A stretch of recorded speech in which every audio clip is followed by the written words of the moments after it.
ಯಾವುದಾದ್ರೂ ಒಂದಿನ ರಾತ್ರಿ 2 ಗಂಟೆಗೆ ಎಚ್ಚರವಾದಾಗ ನನಗೆ ಯಾಕೆ ಹೀಗಾಗ್ತಿದೆ ಅಂತ ನೀವು ಕೇಳ್ಕೊಂಡಿದ್ದೀರಾ?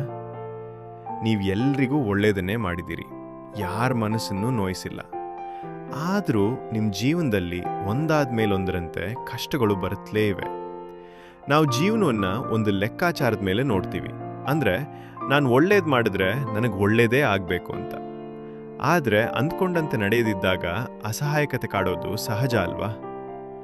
ಗೌತಮ ಬುದ್ಧನ ಬೋಧನೆಯಲ್ಲಿ ಒಂದು ಆಳವಾದ ಸತ್ಯವಿದೆ.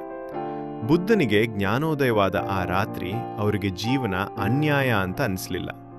ಬದಲಾಗಿ ದುಃಖ ಎಂಬುದು ಈ ಪ್ರಕೃತಿಯ ಒಂದು ಭಾಗ, ಅದು ಸಾರ್ವತ್ರಿಕ ಅನ್ನೋದು ಅವರಿಗೆ ಅರ್ಥವಾಯಿತು.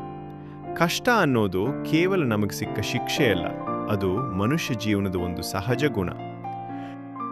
ಕಿಸಾ ಗೌತಮಿಯ ಆ ಪ್ರಸಿದ್ಧ ಕತೆ ನಿಮಗೆ ನೆನಪಿರ್ಬೋದು.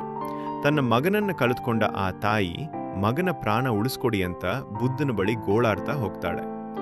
ಬುದ್ಧ ಅವಳನ್ನು ಕರುಣೆಯಿಂದ ನೋಡಿ ಒಂದು ಮಾತು ಹೇಳ್ತಾರೆ, ನಾನು ನಿನಗೆ ಖಂಡಿತ ಸಹಾಯ ಮಾಡ್ತೇನೆ, ಆದರೆ ನೀನು ನನಗೊಂದು ಹಿಡಿ ಸಾಸಿವೆ ಕಾಳನ್ನು ತಂದುಕೊಡ್ಬೇಕು. ಕಂಡೀಷನ್ ಇಷ್ಟೇ, ಆ ಸಾಸಿವೆ ಕಾಳು ಈವರೆಗೂ ಯಾರೂ ಮರಣ ಹೊಂದದ ಮನೆಯಿಂದ ತಂದಿರಬೇಕು. ಆಕೆ ಹಳ್ಳಿಯ ಪ್ರತಿ ಮನೆಗೂ ಹೋಗ್ತಾಳೆ. ಮೊದಲ ಮನೆಯಲ್ಲಿ ನಮ್ಮ ಬಳಿ ಸಾಸಿವೆ ಇದೆ, ಆದರೆ ಕಳೆದ ವರ್ಷವಷ್ಟೇ ನಮ್ಮ ತಾತ ತೀರ್ಕೊಂಡ್ರು ಅಂದ್ರು. ಇನ್ನೊಂದು ಮನೆಯಲ್ಲಿ, ತಂಗಿ ಈ ಸಾಸಿವೆ ತಗೋ, ಆದರೆ ಕಳೆದ ತಿಂಗಳಷ್ಟೇ ನಮ್ಮ ಅಕ್ಕ ನಮ್ಮನ್ನು ಬಿಟ್ಟು ಹೋದ್ಲು ಅನ್ನೋ ಉತ್ತರ ಸಿಕ್ತು. ಹಳ್ಳಿಯ ಕೊನೆಯ ಮನೆ ತಲುಪುವಷ್ಟರಲ್ಲಿ ಅವಳ ಕೈ ಖಾಲಿಯಾಗಿತ್ತು, ಆದರೆ ಮನಸ್ಸಿಗೆ ಸತ್ಯ ಅರ್ಥವಾಗಿತ್ತು.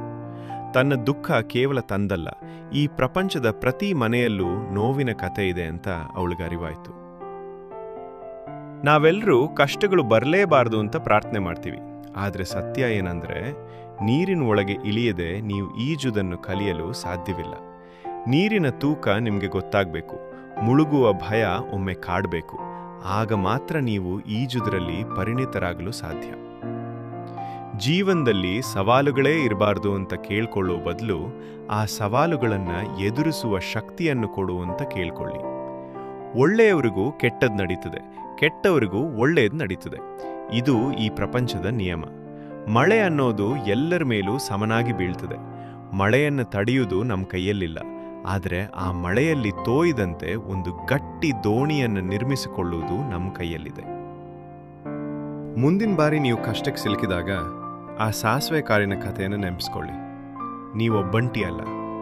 ನೋವನ್ನು ಎದುರಿಸಿ ಅದು ನಿಮ್ಮ ಮನಸ್ಸನ್ನು ಮತ್ತಷ್ಟು ಗಟ್ಟಿಗೊಳಿಸಲಿ. ನಿಮ್ಮ ಒಳಗಿನ ಧ್ವನಿ ಸದಾ ಜಾಗೃತವಾಗಿರಲಿ. ಮೌನವಾಗಿರಿ, ಶಕ್ತಿಯನ್ನು ಹೆಚ್ಚಿಸಿಕೊಳ್ಳಿ.